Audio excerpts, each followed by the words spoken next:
Bonjour à tous, dans cette vidéo il sera question du dernier blockbuster de Netflix, Bright, réalisé par David Ayer qui a déjà réalisé des films comme Fury et Suicide Squad, pour les plus connus. Et on passera pas par quatre chemins, ce film était mauvais, très mauvais. Donc, pour vous résumer le film, Bright se passe dans un univers où la fantasy et le monde moderne, un peu ghetto soit dit en passant, se retrouvent et se mélangent. Les races sont séparées avec les orques majoritairement dans les ghettos, les elfes dans le côté un peu plus riche de la ville, les humains un petit peu au milieu de tout ça. Après il y a d'autres un petit peu espèces comme les fées qui sont un petit peu des nuisibles, mais on passe dessus.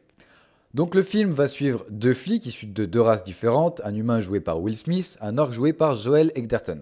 Et un soir, alors qu'ils seront appelés pour un problème, ils vont se retrouver en possession d'un objet assez convoité par tout le monde, et là, ça va commencer à être le gros bordel pour eux. Vraiment le gros bordel.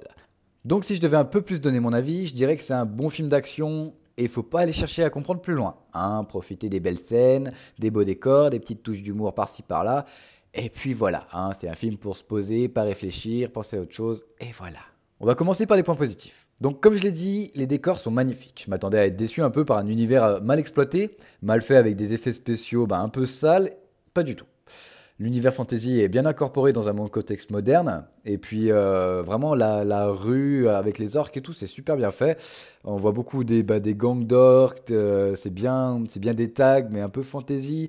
Puis à un moment, il y a un peu des repères, on va dire, de gangs, mais une version fantasy, et ça déchire. Il n'y a rien à dire, ça déchire. Comme deuxième point positif que j'ai relevé un petit peu, c'est qu'en gros, le film, il tente de faire une petite morale sur les préjugés, les races. Bon, il s'y prend un petit peu mal, mais il le fait. Il essaye, il tente. Et le dernier point positif, c'est vraiment pour trouver un gros point positif, mais ça inclut un peu les autres. C'est que putain, ils ont eu une idée géniale de mélanger le fantasy, le moderne. C'était génial, quoi. Vraiment, ça aurait pu être un truc terrible. Ils auraient pu en faire un film, mais franchement, super bien. Et non, non. Donc là, on va passer aux points négatifs qui vont être un peu plus méchants. Donc le film est un bordel monstrueux au niveau de l'histoire, vraiment monstrueux. Donc on nous explique qu'il y a eu une grande guerre il y a 2 millénaires avant le film, mais on n'en sait pas mieux sur cette guerre. Vraiment, qui a gagné, quels étaient les enjeux, aucune réponse. Et puis il y a une grande menace aussi tout le long du film qui s'appelle le Roi Sombre, si je me souviens bien. Et c'est un bon pétard mouillé, on le voit jamais, même en flashback, on sait pas pourquoi on devrait avoir peur, et chaque fois qu'on nous en parle, c'est un peu comme Casper, il fait bouh, je vais arriver, non. Tu n'y arrives pas, c'est nul. Voilà, donc ça c'est un peu dommage.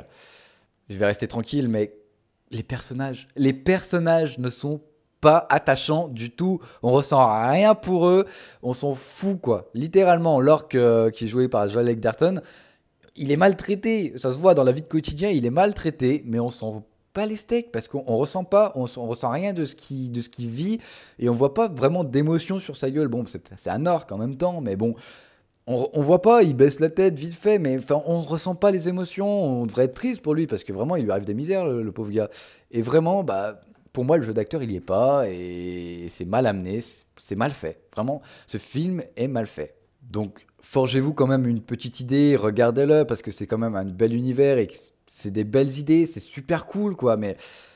Mais vous attendez pas à un gros film, quoi. Faut s'attendre à un blockbuster qui va peut-être partout, et puis voilà. Et puis avec du Will Smith qui va faire de l'action, et puis qui va faire un petit peu le drôle, et puis c'est tout. Enfin, c'est vraiment dommage parce qu'ils avaient un film, ils auraient pu l'emmener super loin, faire une histoire profonde, avec une bonne morale. Et non, non, c'est dommage. Vraiment, c'est dommage. Mais bon. En tout cas, j'espère que ça vous aura plu. Prenez soin de vous, allez voir des films, des séries, et on se dit à la prochaine. Sur ce, à plus!